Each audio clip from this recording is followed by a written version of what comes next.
What is up, everybody? Today is Sunday, July 21st, and it's time for a new episode. Welcome to the BarbacoaCore Podcast. Thank you very much for listening. On today's episode, I am joined by local comedian Duck Easy. He's one of the first guys that I've met when I started doing open mics. Uh, Very outspoken guy, very funny, and I've been trying to get him on the podcast for a while, and we finally made it happen, and it was a good time. So yeah, I'll get into that more a little bit later. So before we get into that, let me just remind you or ask of you to rate, review, and subscribe the podcast or to the podcast on iTunes or SoundCloud or the YouTube. It will really help us out, help the show out, help the show's visibility to broaden the audience a little bit. So if you could help out with that, that would be great. Also, if you do it on SoundCloud, if you're like a new subscriber on SoundCloud, or if you like any of the episodes on SoundCloud, I'll do a little thing called the SoundCloud shoutouts, to where I just do it as a way to say thank you. So yeah, uh, like, rate, review, subscribe, like on iTunes, SoundCloud, or YouTube. Any questions or anything, you can contact the show at BarbacoaCore at yahoo.com. Also follow us on Instagram at BarbacoaCore Podcast. And then anything all podcast related, anything BarbacoaCore related, you could get at www.barbacoacore.com. Check that out to stay in the know of everything that's going on. So yeah, the SoundCloud shout outs, I just have a couple. I have three actually. New subscriber Wes, welcome to the episode. Welcome to the podcast. I appreciate you being a subscriber. And then also shout out to Neil R. Higgins, 1989. Thank you for liking the episode. And also shout out to Nate Pat Valdez 4. Those are new subscribers, new people that are people that liked an episode of mine of the BarbacoaCore podcast. And I just want to say thank you. And I thought it'd be a cool idea to do shout outs on here for people that do listen and like on SoundCloud. So thanks for that. Yeah. What else? Um, so yeah, it's been a busy week, busy time. This weekend was pretty busy for me, or like, I guess this Friday was pretty busy. Um, I took part in this comedy contest that was out at the Elbow Room. And shout out to Raymond Cabrera and Irma Reese for putting it together, a comedy contest this past Friday. Um, it was cool. I made it through my round. My round was the 5 to 6 o'clock block. They had three different blocks. Picked three different winners from each block to do another set in the finale. And so yeah, so I made it through the first round, which was cool. And then I got to perform in the finale. What was crazy though, I don't know. Okay, so my wife's been out of town for almost a week. She comes back tomorrow. I'm super excited to have her back. Um, but so she has a dog, and I've been in charge of taking care of the dog while she's away, which is kind of a pain in the ass. I'm a dog person. I just don't like this dog. He's just I don't know. He's a pain in the ass, and he's very needy, as all dogs are, I guess. And like I said, I'm a dog person, but I did have a dog for like 15 years, and so it's just hard to like jump into a new dog owner, situation. And although my dog's been gone for like 6 years already, I'm still not ready to move on. So it's my wife's dog. My wife has all these dogs. Well, not all these dogs, but my wife has dogs, and then they become, my responsibility somehow. Anyway, she's been gone, and I've been responsible for this dog. So Friday, I had to go to work early so I could get off early since my competition block was between 5 and 6 p.m. Usually, I get out at work at 5:30, but I had to go in early to get off early. So Friday morning, I got up at 5 in the morning because it takes me a little while to get ready. Or not, doesn't take me a while to get ready. I'm just slow at getting ready. And so go to work, get off work at 4, get to the competition. The competition started a little bit late. That's not a big deal. Competition started a little late, and so I stuck around, did my thing, felt really good about the set. It was a tough room because it was around like happy hour time, so people on a Friday night, so people were like just in bar mode and drink mode, and they didn't give a shit about the comedy competition that was taking place. So that was something that we had to deal with, a little obstacle that we had to deal with. Not too bad. No, I'm not gonna lie. It was kind of bad. I actually thought I was gonna get in trouble because I just stopped my set and I just yelled at this dude's to shut the fuck up. We have a competition that's going on right now, and you're fucking it up. Because they were set up at the bar, which is right next to the stage, um, and they were just fucking yelling loud, and I just stopped myself and I was like, shut the fuck up, and I thought I was gonna get in trouble for that. I didn't. I advanced, which was pretty cool.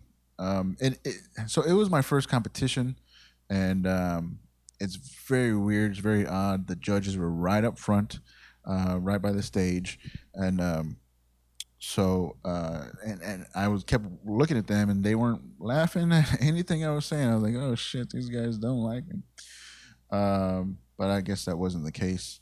Um, and so I advanced off to the finale. So they announced the winners, and I said, "Cool." They made us go on stage. Cool, thank you. I'll be back later. And then I had to leave. I left, and drove all across town just so I could take the dog out of the cage. Because yeah, we do leave him in the cage while we're at work. Because he chews up everything. So I came back, let him out, took him for a long walk. Um, and then I had to dog proof the apartment because I wasn't going to put him back in the cage because that's a long time to be in a cage. So I had to put everything that I thought he would try to eat, and I put everything up and a closed door behind a closed door, and that took a little while. And so I got him situated, and then I went back to the upper room, which is all the way across town. So I didn't get to see the second block of the competition, which kind of sucked. No, not the competition, but it sucked that I missed it. I love watching these people, the comics, and there was a lot of people that I've never heard of before, so I wanted to check them out. But I missed that second block, and so yeah, saw some of the third block, checked out some of my competition, and then we had um, the finale. And I'm not going to say who the judges were. I mean, you could look them up if you want, but I was very nervous about the judges because I don't know, like outside of open mics and comedy and stuff, I don't really talk to these people, and I don't really know if they know a lot about me, or I didn't know that much about them. Anyway, I was worried about the judges. The judges for the finale for the finale or the finals, whatever, were a bit tough. I thought, or I was worried about that. And the bar was what it was. It got later, so they got more drunk, and I had to deal with that. And I felt like I had a really good set. I felt kind of solid about it, and I didn't win. Uh, Bubba Flores from I think Victoria um, was the winner of that. Very funny guy. He has this Jabba the Hutt impression, which is fucking hilarious. I think that's what won it. No, I don't know if that's what won it, but that's what won me over. Um, so it was cool. He won that, and I thought I had a fairly good chance. What sucks is that the judges, I mean the people running the competition, they decided not to do like scorecards, runner ups, nothing. So it was just one winner announced, and it wasn't me. And I kind of wanted to know how I did, So what was cool is that the next day I did get a message from one of the judges, and they said that I had a good set, and that up until Bubba Flores came on, he had me on the top. on his card, there was a couple cards but on his card he had me on the top, which was great to hear. I said, "Thank you, man. You didn't have to do that. You didn't have to say that, but I really appreciate it." And so yeah, so that was good. So I got to do on Friday. I did 3 sets actually. I did 2 sets there at the Elbow Room, and then I went down to the Blind Tiger. I was on their midnight show. I got to close out the night, be the last comic of the night, and I got to do their show there, man. And I felt great. I felt great about all my sets. I felt good about all my sets. I felt comfortable with all my sets. I keep taking it down. I liked them. I liked them. Um, but it was good. It was good to have such a busy night. By the time I got to the Blind Tiger set, I was like already in the zone. So that was cool. And so yeah, it was fun. And then so at the Blind Tiger, there's a bunch of comics that I respect, and the comics watching me makes me more nervous than the audience watching me. The audience, I can make them laugh with what I do, but the comics will say like, didn't like that. Yeah, you should probably not do that, or hey, that was pretty good. So when I got off stage from the Blind Tiger, one of the comics, and I'm not going to name names. I don't like to do that. But one of the comics that I really respect, came up to me, and I was like, "Oh fuck, man, he's not gonna. He's gonna tell me about one of the jokes I did because it was kind of whatever, edgy, I guess. I don't know. But he's like, man, there's one tag you did that was fucking great, and that meant a lot. That meant a lot. And lately, like when I first started out, none of the other comics give a fuck about you. Nobody's gonna say like, oh, that was. I mean, they'll say good set, whatever, but nobody's gonna help you. Nobody's gonna like critique you, like, um, if because you're new. They don't know if you're gonna be doing this. They don't know if this is your first time, and then you're just not gonna do it anymore. But I guess people have seen me more and more. They get more familiar with me, familiar with my set, familiar with my comedy. And so that's been one thing that I've been noticing is a lot of the comics that I look up to, or that I respect, I guess, have been coming up to me with advice, with tips, with just their opinions on things, and maybe, hey, you should try this out, or maybe not do that. So that's been good. So getting feedback from comics that I do open mics with, comics that I have done shows with, and comics that I look up to, um, helping me out, taking the time to help me out has been really really great. But yeah, man. So I didn't get home on Friday until almost 3 in the morning, 2:30, 3 o'clock in the morning, and I was dead ass tired. I've been going since 5 a.m. So I slept most of Saturday. Saturday I was pretty zombified, and since my wife's been gone, I haven't been sleeping in the bed, because the bed's just like feels empty when she's not home. So I've been sleeping on the couch, which is not comfortable. I haven't been, and plus the TV's there, and just been sleeping in front of the TV, and so haven't been getting restful sleep. Uh, and I've been drinking a lot. Drinking helps me fall asleep. So yeah. So when she comes back tomorrow, I'm gonna have to cut back on my drinking. Not stop completely, but just cut back on that. And hopefully my sleep will be getting better. I'm looking forward to that. Um, yeah, man. Let's get into this episode. Let me do the shout outs. Shout out to the Blind Tiger. They have shows going out every Friday night. You can follow them on Instagram at Blind Tiger Comedy. Shout out to CBDBs. You can follow them on Instagram at MyCBDB. Shout out to 10-4 Menudo y Mas. Follow them on Instagram at 10_4 Menudo underscore Y underscore Mas. 10-4 Menudo y Mas. And that's on Instagram. Support those people. Support those Instagram pages. Support those businesses. And also shout out to Uglyhead and He Whose Ox is Gourd for letting us use the music for this and every episode. And on this episode, comedian Duck Easy. Great conversation. Funny dude. We could have gone on longer.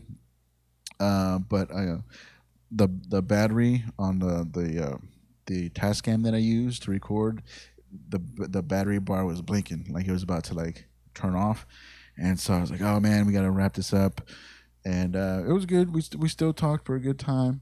Very opinionated. I was like, "Do you want me to edit anything?" He's like, "Nah, fuck it," and I respect that. I respect that. So yeah, you can find Duck Easy on Instagram, Duck_EZ, and you could also find him on Facebook at Duck Easy, the Natural Jokester, on Facebook. Check him out. Great episode, a lot of fun. Hopefully you enjoy it, and that's it. I will see y'all next week. Here we go.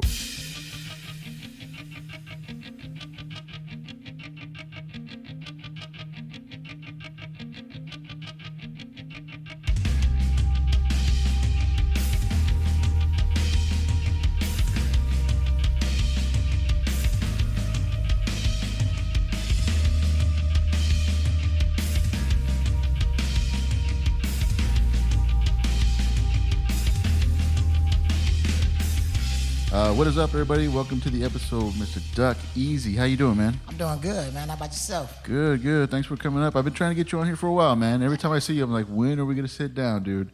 So I was happy that you reached out to me yesterday saying that you wanted to come on. So cool, man. Before we get into it, let's do any your plugs, social media, websites. How do people find you? Any shows you got coming up? Go ahead and give it to them right now. No doubt. Starting off, Duck Easy, first time funny. You can follow me at Instagram. That's DUCK_EZ. You can follow me at my fan page. It's Duck Ease, the Natural Jokester, with no E. Yeah, definitely no E. Those are my two bases right now because I'm just now getting into the starting up format. I'm not that guy that understands that I got to show my face every day on social media, but those are the two formats. Duck Easy _EZ at Instagram and Duck Easy, the Natural Jokester. Yeah. Right, fan page. And shows? You got any shows coming up? Oh, yeah. My show that I have coming up, I have some down at the G Bar on July the 7th, which is on South Commerce Street.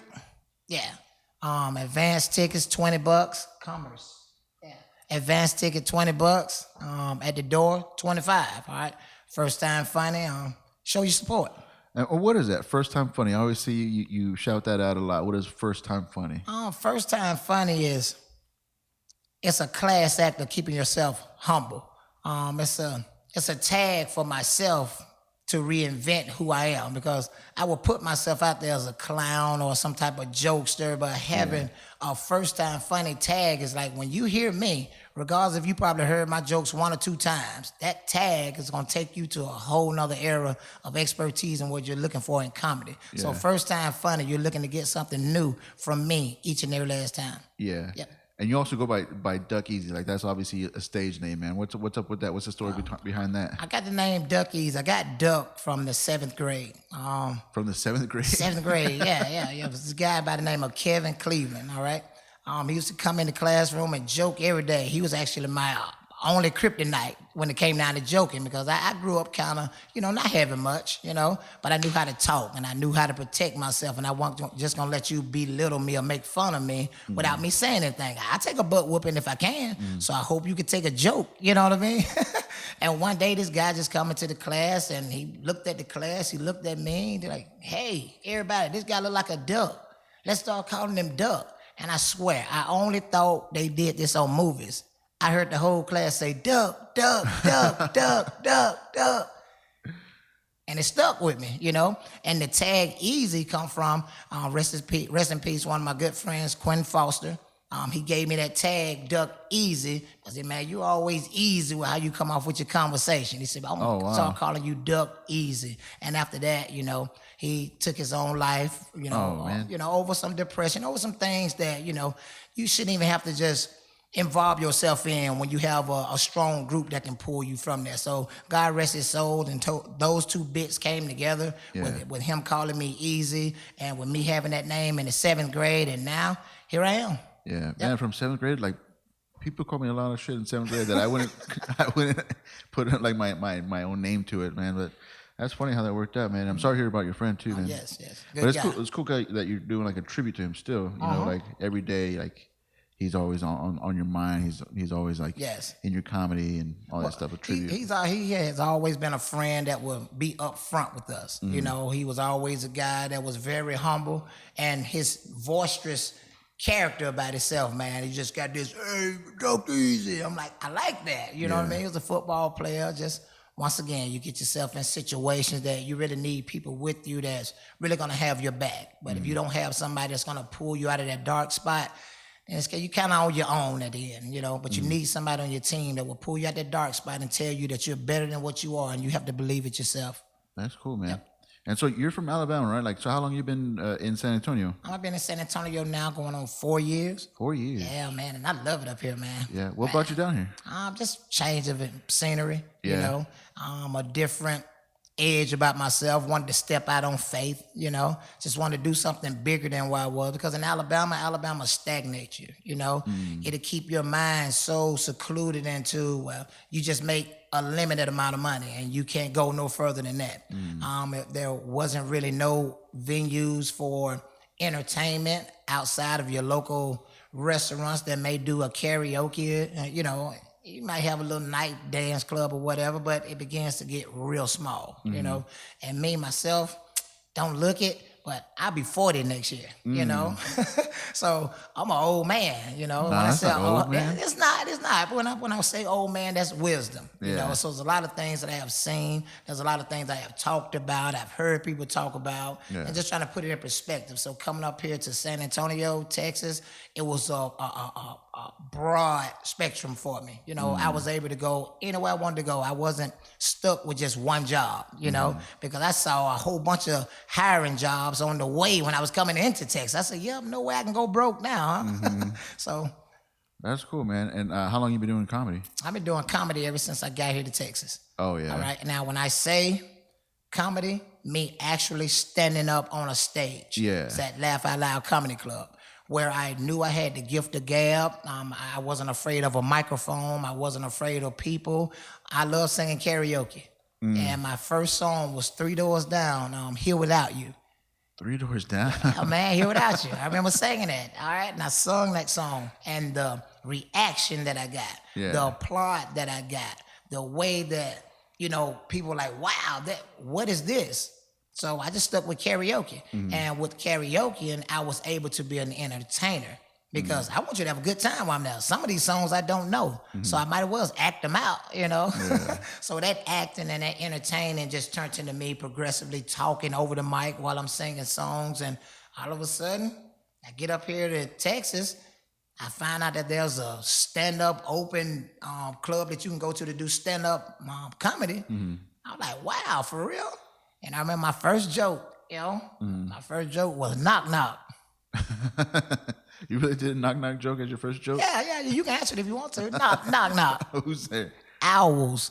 Owls who? Yes, they do. I was like trying to figure out before you even said it, but I was like, owls who? And Yeah, they do. And that joke right there told me that I was garbage. Yeah, it told me I was trash.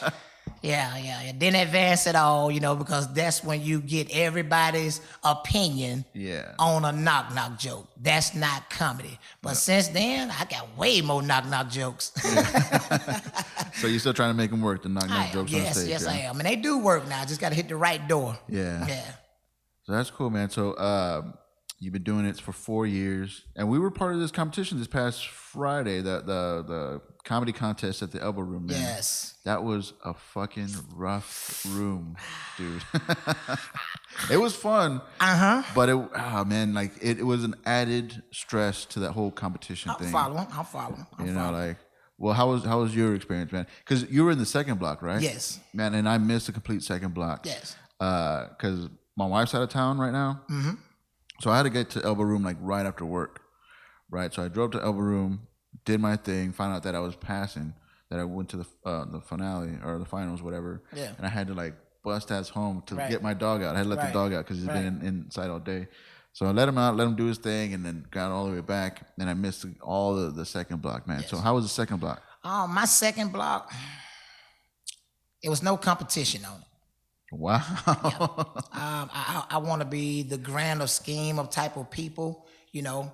I like to laugh. Yeah. I understand comedy. I understand how it develops itself, where it comes from, how it should come for myself now, being an entertainer and just listening to comedy.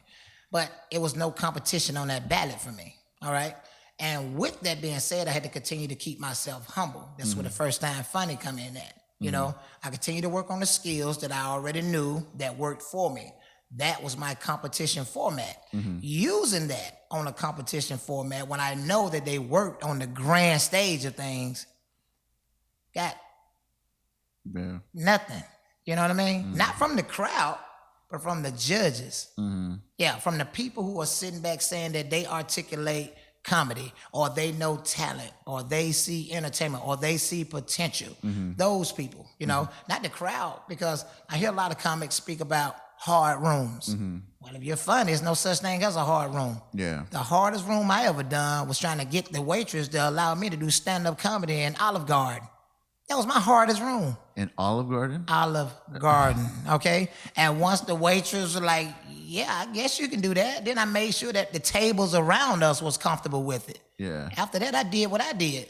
I did comedy at Olive Garden in our little section, and all of Olive Garden heard it. And I didn't have no mic. I'm just boisterous like that. What made you want to do that, though? Just stand up in front of Olive Garden? Be with my lady, and I be showing out sometimes, you know what I mean? And when she out with me, she look all cute, be dolled up, she making me laugh. And, I don't mind taking my talents there. Somebody listen to me talk, and they'll hear, and sometimes I hear people talking. Yeah. Oh, man, that guy sounds like such and such. Hey, I know that. Hey, that guy funny. I hear this in the background, because I'm not coming into the place as if I am that person. Somebody just automatically assumes that I'm that person. So when I get that open door, that knock joke, and if you like that, then I say, oh, wait till you hear this, But I like spots like that because it takes you to that competition that you were speaking about. And a lot of people say, well, hard rooms. A hard room is only hard if you cannot develop the room or you can't tell a joke. Yeah, I guess so. I mean, yeah, it's really not the bar or the people in the audience. It's not their responsibility to make sure that you have a good show. It's always on you. It's on us. That was my first competition, though. Like you've done competitions before? I have. I've done the funniest in South Texas. I've done it 2 years, I want to say. I've done it twice. My first year, I understood why I lost. Because I enjoyed joining the competition. I wanted other competition. I wanted to see what it was like. And I was rough draft, that knock joke, but everything was good. People flowed with me. It was not since I've been on the stage here in San Antonio, I have never, not once, not have a laugh by someone. Never, not once. And we're talking about 4 years now. Never, not once. If somebody say, hey, man, I like that. And this could be the roughest thing. Me, you can just write this right now, and I'll go out and try to find a way to try to make it work. Yeah. It'll be either entertaining or very interesting, but it won't be let's throw that to the side. There ain't nothing right there. Yeah. Nothing unless they come up to you and say, yeah, if I was you, I wouldn't write that. Then you got something, But competitions, it's a little bit different. Very different. Yeah, very different because you go on with the expectation of doing your best. And if you have already been putting forth your best before you get to this competition, oh man, you should be well deserved of winning the competition. But it goes back again. It's not on the people to judge on, okay, I guess we're going to laugh at it, whatever he say. We don't even know him. Yeah. What can he do to create an atmosphere to where we can get involved? And when it comes down to dead rooms and hard rooms, some people just don't laugh outwardly. Not me. I laugh, kick stuff over, karate chop folks, cook chicken. I do anything while I'm laughing if the joke was funny, But if that joke ain't funny, I will rest in peace too. You know what I mean? It won't be no problem. But competitions are different because you want to go with the expectation of bringing your best. You also got to know your competition also. And for me, I didn't have no competition. No disrespect to anyone. That's just how I carry myself. Yeah. You know what I mean? I don't remember who was on the second block. I remember too. I got one off there that's close friends to me. So I'm not trying to speak overzealous or overconfident about myself, but I'm confident in me. You know why? Because, Patrick, you're not going to tell me how good I am before I tell me how good I am. Yeah, for sure. For sure. It is rough, though. Like I said, it was my first competition. So knowing that that it was the judge's decision pretty much. It was. And I didn't see like what they were marking off, like what the criteria was, like what they want you to check off or, what they're taking points off for. Right. Like, so I didn't see all that. Right. But I really didn't feel like they were with me. No, they wasn't. Yeah, like the judges, like I didn't see any responses from them, like no laughs, no nothing. So I was like, when I got off stage, I was like, oh man, I felt like it was good, but I was like, I don't think the judges like me. Well, so when they said like that, I went to the finale. I was like, I was surprised. Right. I was really surprised. I was like, I didn't think they liked me and stuff. Patrick, you have since I've been knowing you, the first time I saw you get up on that stage and do your comedy, I sat back. I didn't get a first laugh. But I watched how you stood there and went through each progression. Not one time did you drop your head or drop your guards just to bring up a insensitive racist joke or to bring up sucking cock just because you don't have an avenue to come out of. Your jokes were boom, boom, boom, boom, boom. They made sense. They was well written. You made sure you knew what you was gonna say that was gonna be right when you got up there and it sit well with everybody. Yeah. A lot of those comics don't do that. They go up there, they ready to demand the crowd to listen to them. Yeah. Hey, fuckers. Hey, y'all don't like comedy? No, we don't like your comedy. Oh, I thought y'all were here to laugh. Not in Olive Garden, we're not. We're here to eat. You know what I mean? But if you can somehow, manipulate that, you know what I mean? Then this is a bar. They're at the bar. They don't know you. They're drinking. They're having a good time. Yeah. But if you can be somewhat interesting, people will sit back and be quiet. They'll listen to you. You have one heckler, but that'll be that only one. When you have 22 hecklers, you just an awful comic at that time, or you're an awful spokesperson, however you want to look at it. Yeah. So with you, your style of comedy, it resonates with everyone. It's nothing malicious. And I think comedy on these scenes right now, malicious. Don't nobody have anything to say outside of black, white, Trump, Mexican. You know what I mean? Nobody know how to create. It's no creation. Yeah, none. Nobody is sincerely creating the style of comedy that I like. I'm not talking about your opinion, all right? Because I know that it's a different scene here on San Antonio. And I love it because the Hispanic cultures down here, they stick behind their Hispanic comics. They support them for the most part. Yeah. And I love that.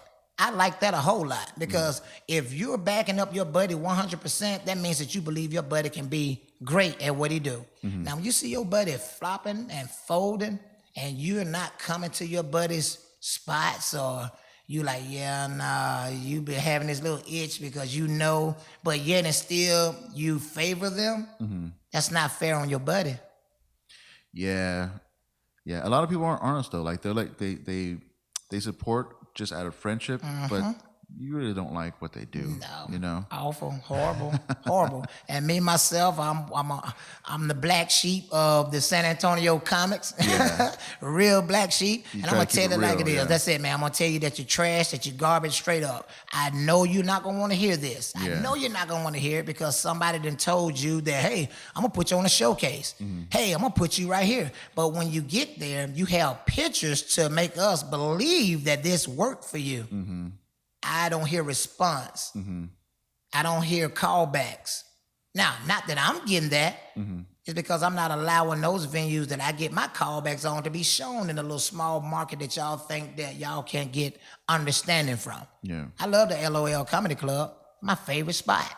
But it's something about that club that's keeping a whole bunch of comedians that don't need to be there and making them feel like they own something, you know? And it's kind of rough to keep your comedy scene effective. And not saying that people don't come, because people do come. They come.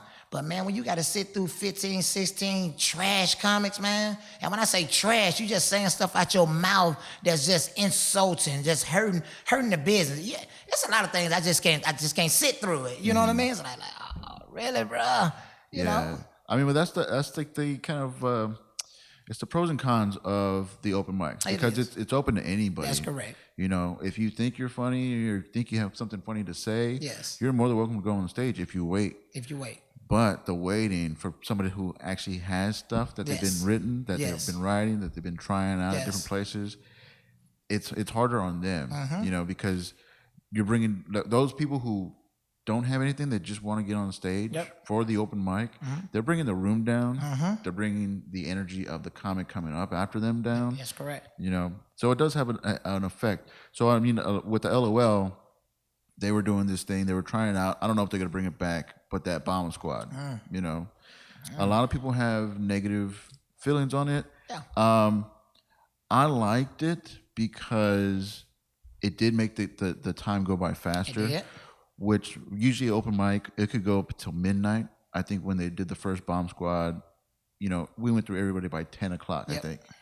You know, which is good because if the comic that's up there doesn't have anything within the first 30 seconds, 90 seconds, something, they get off stage and we move the show along. You know, so I like that aspect of it. What I don't like, and I'll ask you the same thing too, what I don't like is that open mics is for people to try stuff out. It's not a show. No. You know, you want to try stuff out. You want to see if it works. You want to work it out on stage, you know. But the Bomb Squad, it doesn't allow you to do that because you have to be funny in the first 30 seconds, the first 90 seconds. Well, if you get past that, well, then you could try new stuff out. But you have to, so it makes you afraid to try things, to take chances and stuff. Right. So pros and cons on it. I don't know if they're going to bring it back. I don't know if they're going to make a thing about it. But what was your thoughts on the whole Bomb Squad thing? Well, my thoughts on the whole Bomb Squad, it was just somebody idea sitting around not doing nothing. They see that the comedy scene needs something, but what do it need? You know, what do it need? And it's so easy to bash. It's so easy to put down. And with the Bomb Squad, it goes back to what you're saying. You're not giving a real comic time enough to develop or walk into joke. So I enjoyed it. The first time I done it, the judges or the person who come up with the whole concept, you know, they say, okay, then we need it to be done like A, B, C, and D. I'm hearing this because if you have an ear, you're gonna hear. And if you're disciplined enough, you'll follow that. Now, once the Bomb Squad started, all of a sudden I'm participating in everything that you said that the audience should be doing, that everybody should be participating in. Now, I'm doing these things. I'm making it very interesting. The crowd is getting into it. I'm knocking down the comics who I know shouldn't be up there, period. Yeah. And you were definitely knocking down some people. But I'm knocking you down in all love and honesty because the ones I'm knocking down are people who I would go to and try to, try to motivate them and pump them up and even try to give them some material. I have so much material overflowing, you know what I mean? I be trying to give it to them. Hey, man, try this next time. But they like that one group. Now, when it was my turn to get up there, all of those comics was already shady. They was already mad. They was already hot. They was waiting. I had already told my cameraman what the deal was. I say, look, check it out. When I go up there, I'm only gonna be up there for 30 seconds. I'm gonna say these new jokes just to see if I can get them off. But I'm gonna be down in 30 seconds because everybody over there is gonna point me off. They're gonna point me off because they already know what time it is. They don't want me to get warmed up like that. Yeah. Soon as I got up there, I said, knock, knock. I knew it was gonna flop. I wanted to. Then I went into Humpty Dumpty. I knew it was gonna flop. I seen every comic that should have been my friend pointing. They banging. Da, da, da, da, da, da, da, da. Oh, man, the whole room erupted. For me, that was nice. I said, man, thank you. Now, the next week that I came, the next 3 weeks, I beat out everybody on the competition and they didn't have no second round. They didn't have me up on no showcase. They didn't bring me back to do anything. And I won the next 3 rounds straight up. Oh, yeah. I went up there and did exactly what I needed to do. My 30 seconds, I told jokes. I made everybody laugh the whole entire time while I was up there. I didn't get called for a showcase. We ain't doing the second round now. All of a sudden, you're falling back from, I just saw you gave these other comics these opportunities. Yeah. You talk highly of them, especially the judges. Go back to the judges again. I don't like the judges, okay? Because if you're a judge, you should be able to articulate, you should be able to understand talent when you see it, especially in this field. If you're saying, I'm a comic, you should know comic. Now, comedy, if you're looking for a stand-up comedian, you're going to set him aside from an internet comedian or a comic. A comic is an open micer. Oh, man, I just want to make somebody laugh. A stand-up comedian has to come with a little bit more self-worth about themselves. Not somebody who's going to be an internet sensation. If you can get on there and tell you a joke on the internet and show your butt and do something silly, yeah, you're going to get way more likes than a person like myself who's going up on stand-up and doing a real stand-up job. you know, you're going to get way more likes. They do funnier than you. Yeah, because look what he doing. I'm not selling myself that short. And I'm not saying you can't do that, but I'm not going to sell myself to that. I consider myself a stand-up comedian. That's going to make me a stand-up person, so I want my crowd to be captivated by me. But as far as that Bomb Squad, the judges, they need to get better judges because the judges do not know how to talk back, actually, and they don't know how to give good feedback. Yeah, that was supposed to be a part of it. Like they're supposed to get critique from the judges, and then audience members. They wanted to get the audience members involved, but nobody really wanted to say their opinions. The audience didn't want to get in it at all. The audience don't want to boo nobody down. They don't want to chop nobody down, but they also don't want to sit through no trash either. You know, but they don't want to boo anybody down, and I get it. These people are not here for this. They're here for you to entertain them. And once again, the judges, they get up there and do the same thing they tell the comics not to do. You bash the audience because they're not getting involved in what you thought was going to be a success. That was just a pipe dream. You went for it, and it worked. But guess what? You have to be fair. People like fairness, all right? Just as much as we like unfairness, but we like fair. Goes back to that competition. Man, this guy who won the funniest in South Texas, yeah, man. The last person that won, I think, was Al Gonzalez. Yeah, man, that's pretty. That's something to say right there for you to let this comic associate with you on the. You know what I mean? Yeah, no, man, that was awful. You know what I mean? Yeah, they don't do that no more, right? The funniest in South Texas. What that sounded like the reward that we received, or that person received at the Elbow Room. You know, they get the title of the funniest in South Texas or some of that nature. I'm just listening. No, I think that one of the prizes was to be a competitor in the one in Addison. Is that okay? Yeah, I think that's funniest in Texas. Yes. I think now they don't do like South Texas. I think it's just Texas. Okay. So I mean, it's in Addison. Yeah. And I think that was one of the prizes. Okay. Well, yeah, that guy won't make it because you can't favoritism your way through. He won't make it, and it's going to be very sad that people will allow him to do that instead of stopping him and really giving him the corrective criticism that he needs to help him get better. Who are you talking about? Hey. Bubba? Hey. The guy that won? Hey, man, you might say funny. I thought it was funny. All right, I got you then. He won then. You didn't think he was funny? Hey, man, he won then. Yeah. I mean, it was a tough competition. Like I thought it was a tough competition. I'll say that. There was a couple that I didn't think that I was surprised that got passed to the finale and stuff. But I thought Bubba Flores was pretty good. Okay. But I guess we differ on that. Yeah, we're gonna do. Once again, I brought up to the fact that I love how San Antonians stick behind San Antonians because that is wonderful. You understand? He's not a San Antonian though. He's not. No, he's from Victoria, I think. Oh. Yeah. Okay then. Well, that was my second time seeing him. Well, I sure wish they would have broke it down to a one-on-one scenario. I wish it would have been a tie. At least make it a tie. What I wish we would have known the scores. You know, Irma didn't want to give out the score. She didn't want to know what the score was. I wanted to see where I was. Favoritism is the thing these days. You know what I mean? And it stunts a lot of comedians. All right, very, very favorable positions. All right, that's just how everything works, though. With favoritism, it should be. It's all your favorites. It's all your network. Like that's just with everything, right? But especially with entertainment. Do you believe that comedy should have an etiquette about itself? Oh yeah, of course. But I mean, that whole saying, it's not what you know, it's who you know. That goes with everything. Wow. And I think that's. I mean, it's not fair, but that's just how the world works. Well, guess what? I think that's why we have a dog eat dog type of community that's going on right now because nobody's standing up with structure. I have structure. Yeah. I like to be at a certain place in a certain class. That gets overlooked. It gets overlooked. The manager of LOL, they say, hey, man, keep working. We need you to do A, B, C, and D. They say, hey, you need to clean up your jokes. Hey, you need to stop cursing. Hey, you need to start talking a little bit more about yourself. Hey, all these things are working, but all of a sudden now you don't hear, hey, man, you're doing a real good job. Yeah. You don't hear them saying that. People are afraid. Not me. I don't mind jumping to you as soon as you come on that stage saying how wonderful of a job you done, how great of a job you done. And I also don't mind pulling you down if I like you to say, hey, man, that was trash, bro. Let me holler at you real quick. Yeah. I don't mind that because I think that's important. Because if you see something, you'll see it, regardless if it was an awful joke or not. You pull that person to the side and say, man, how long you been doing that? Well, that was a bad joke, but I can tell you that was some good writing. I don't know how you did it like that. But you go back and you keep coming back and you encourage people to do that. We don't have that. You go back to, you agree with the dog eat dog world. It's who you know. And I get it. I understand now because I'm in that favoritism spot right now, you know? And I have connects and I have movement. But once again, my first time funny, I'm not trying to do nothing no more than how it's going to come to me. Yep.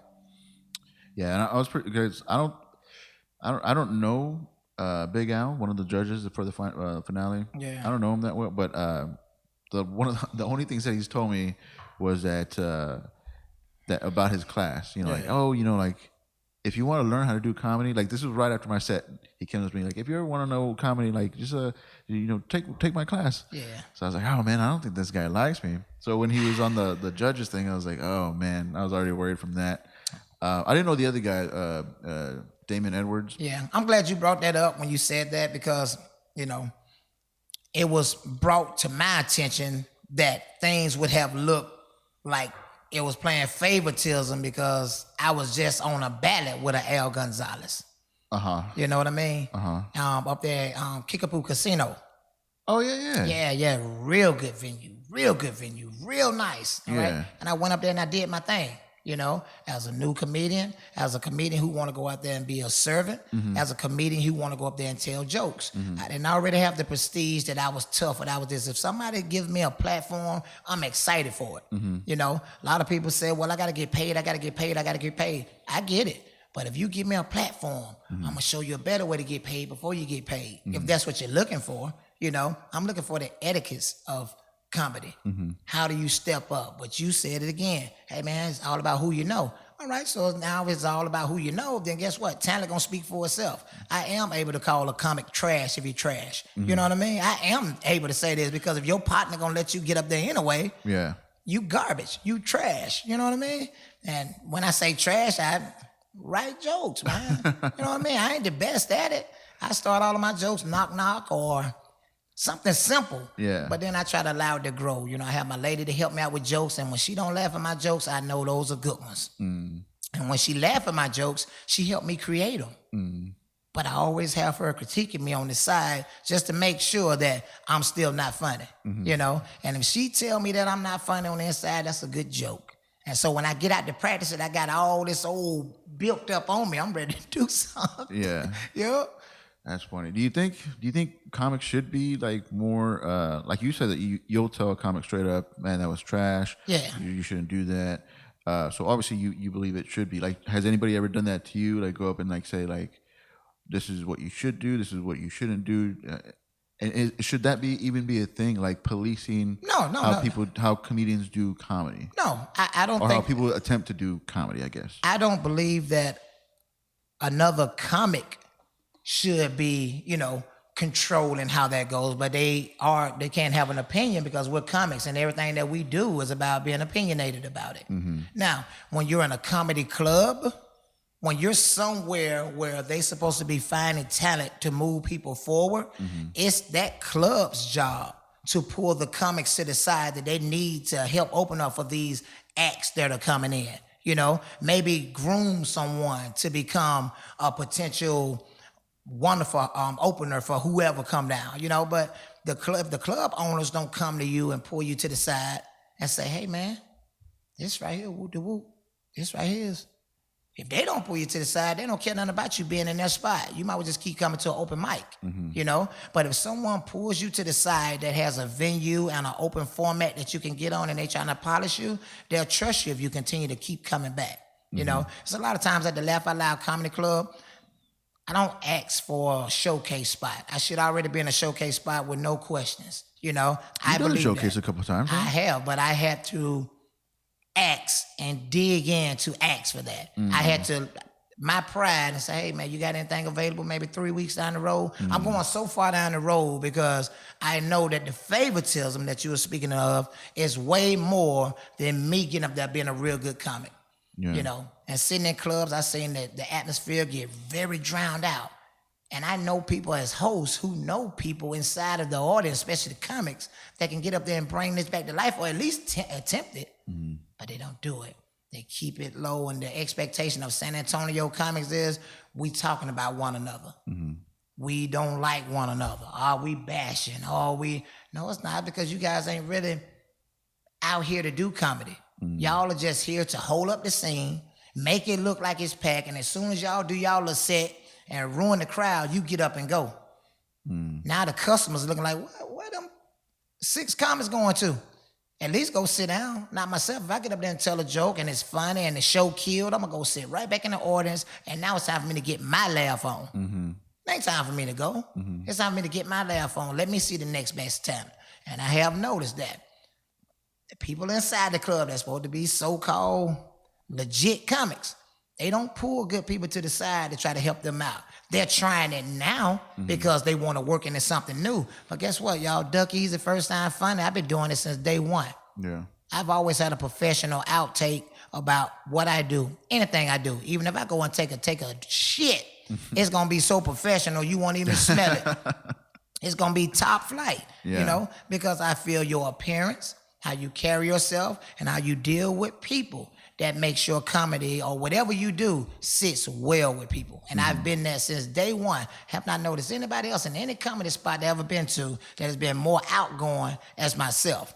No, that's for sure, yeah. I haven't seen it. A lot of people say they have, but I have not seen it yet. And that's what we need more of. I'm not asking nobody to be friendly like me. I'm over friendly, all right? I don't know how to fight. I don't know how to get into an argument. That's why I'm able to tell you straightforward what the deal is. I'm going to tell you, you a man, I'm a man. We're going to talk like men.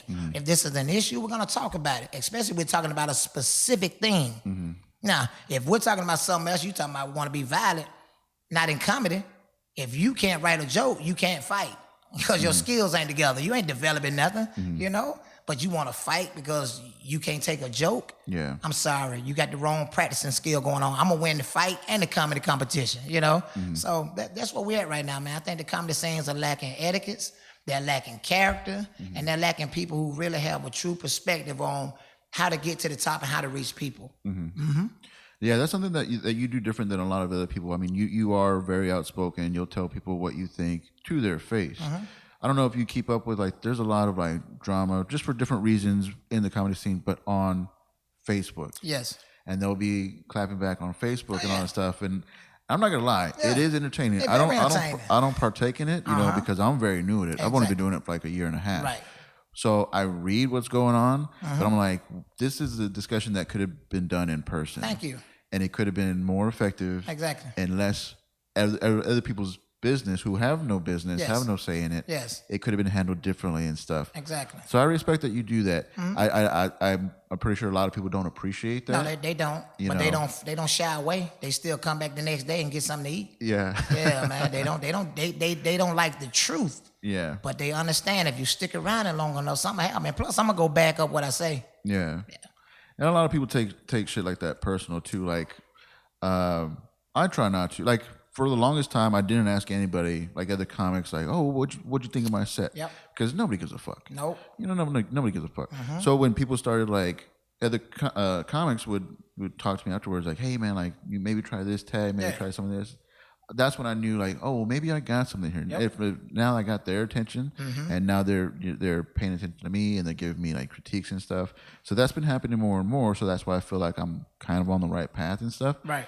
But you were definitely one of the persons. You were one of the first persons to come up to me and say, like, "Hey, man, this is good. Hey, this is not. You know, I didn't like that, or I don't know what you're going with that and stuff." Yeah. So that's pretty good that you have that outlook. Like, have you always been like that? Was somebody like that to you? And you feel like that's I've always been like that, man. When I got out of high school, my very first job was door-to-door salesman.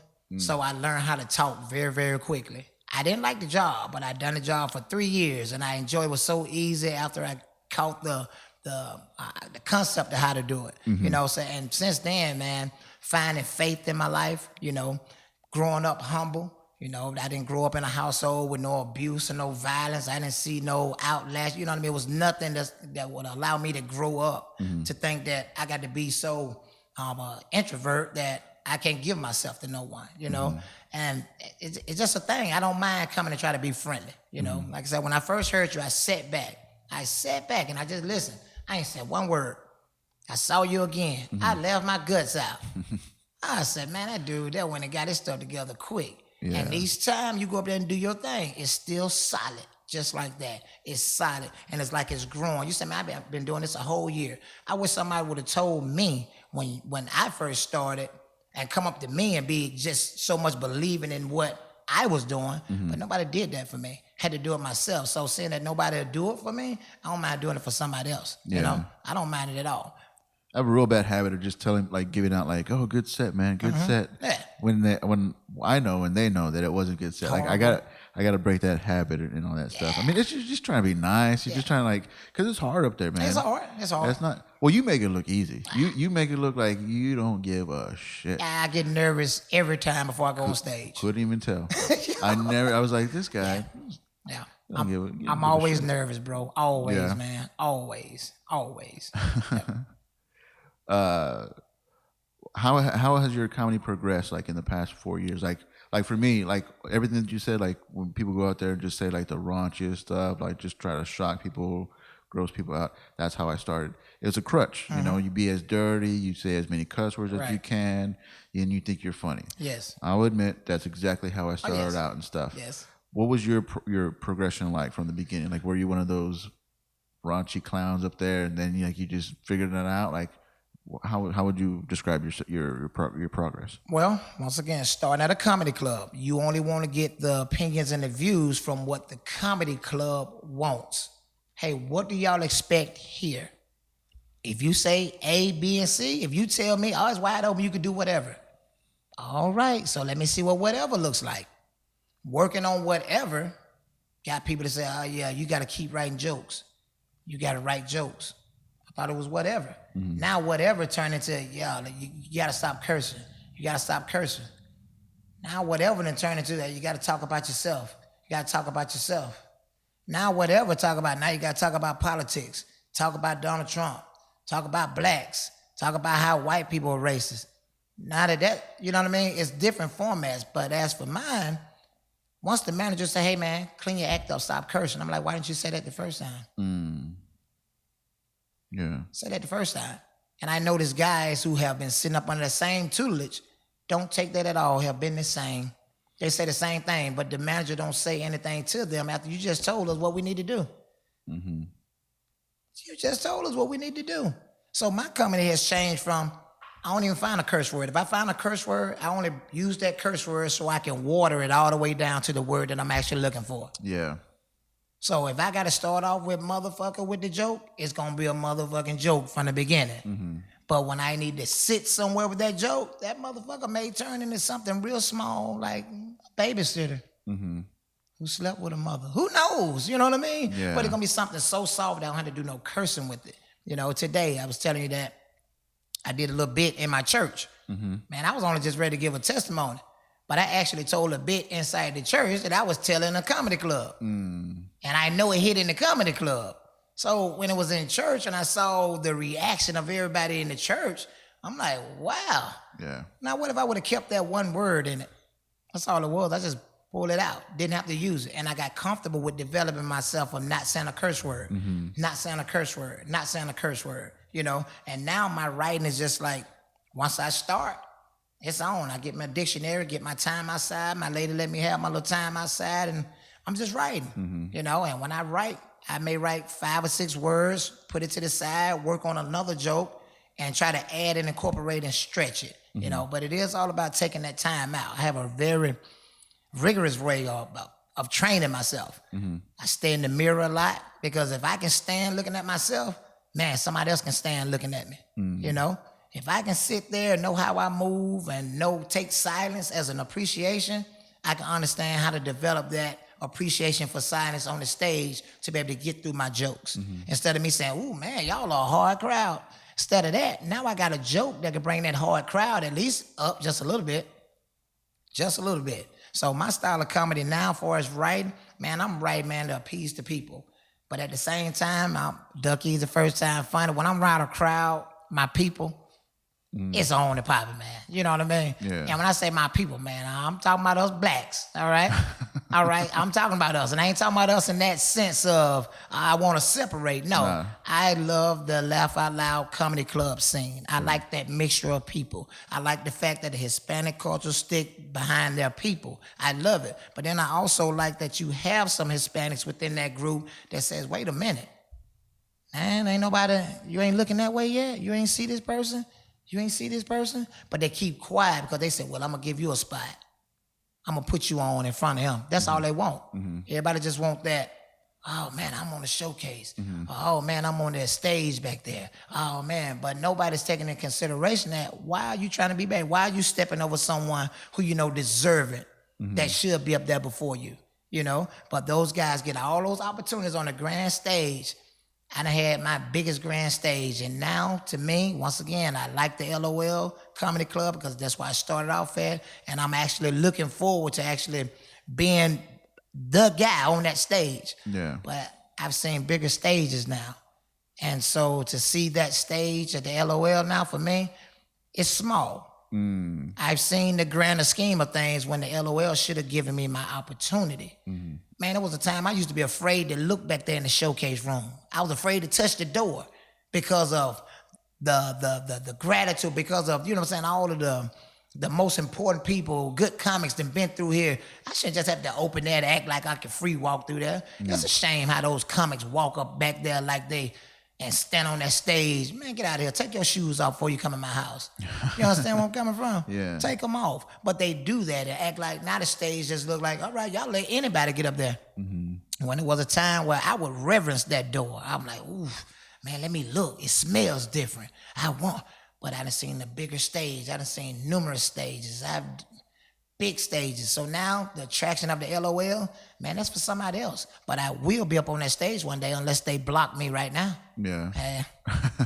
So one of the big shows that you did was that the one you're talking about, the Lila Cocker one? Yes. What was that show? It was opening up for one of the opening San Antonio acts for Just Hilarious. And it was at the Lila Cocker Theater downtown, man, 1,500 place, plus. Man. Beautiful.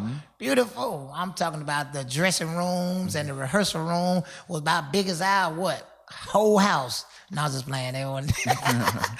But it was nice. It was a totally different experience. Now, that experience opened me up to how to train myself on the stage.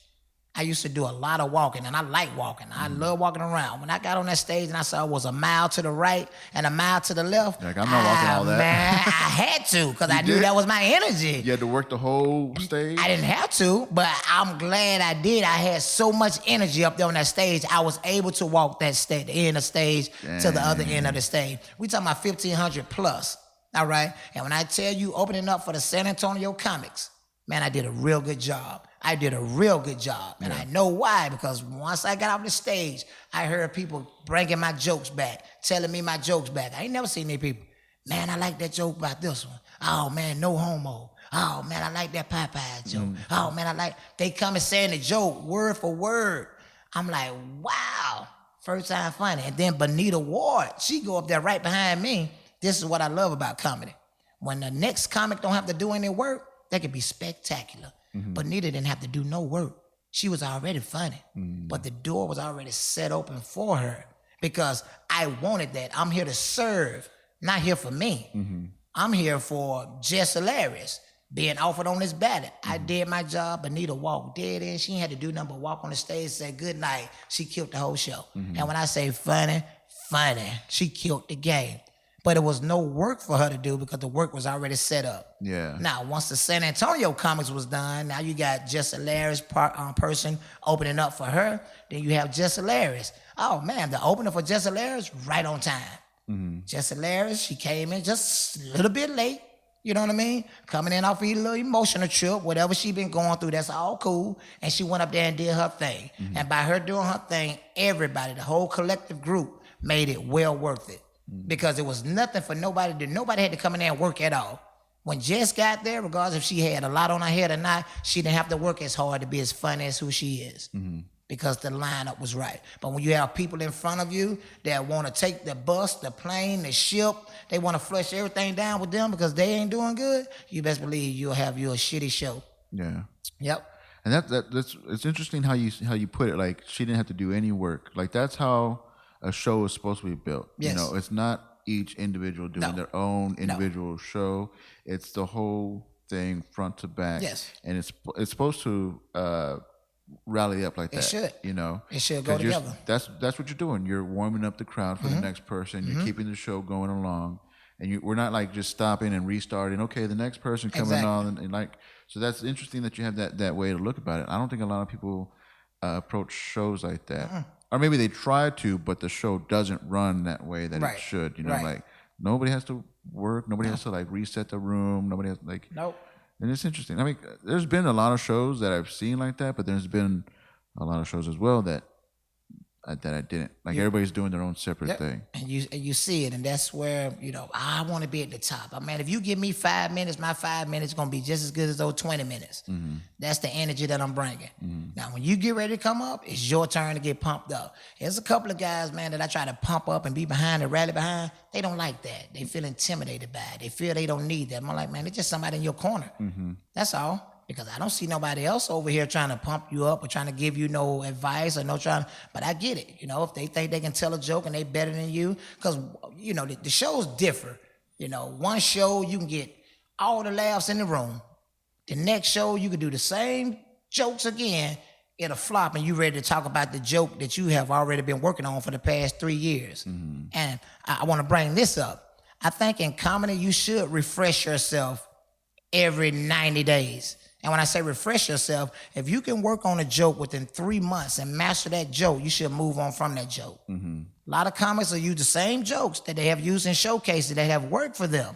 And they continue to use them at the open mic, and now it's diminishing its power. It's diminishing its first, you know, outreach to people when it was funny. When it was solid, you said, well, I don't got to do that at open mic no more. That's what open mic is for. It's for you to come up there and fail, understand how to fail. Once you fail, pick yourself back up, go home and come back to the open mic. Stop trying to showcase yourself on an open mic far as you're that guy. You know, you're not that guy. You at an open mic, so don't be afraid to try new jokes.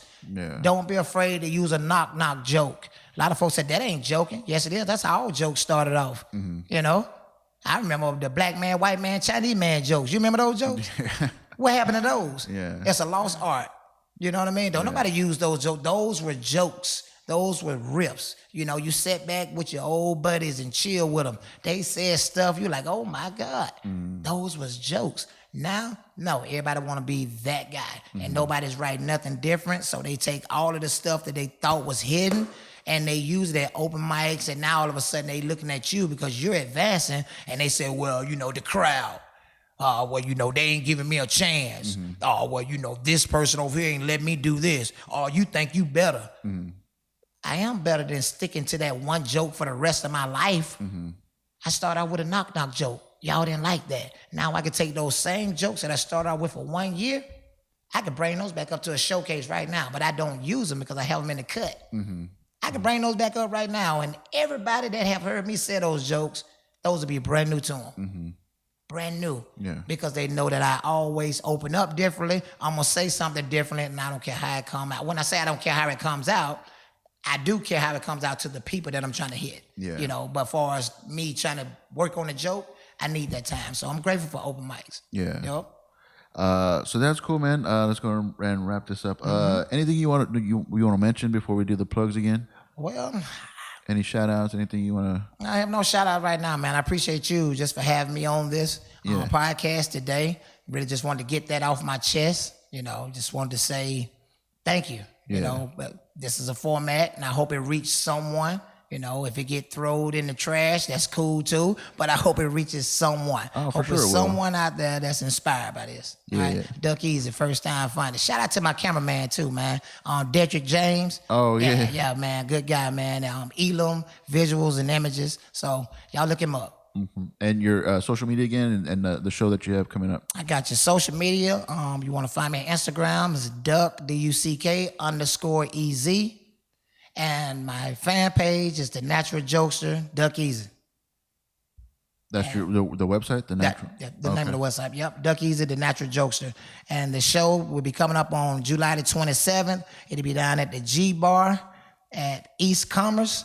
Y'all come on out, man. I got tickets for sale right now. Now it's a blues fest and R&B, and I'm the only comedian on the ballot. So, wow. yeah, ladies' night. Gonna be some good-looking ladies out tonight. My ladies gonna look good, because I know I bought the outfit. I bought the fit. But y'all come on out, man. Y'all want tickets, hit me up. Cool. Thanks for doing this, man. Yes, we'll thank see you you, around. man. Yep. All right, laters.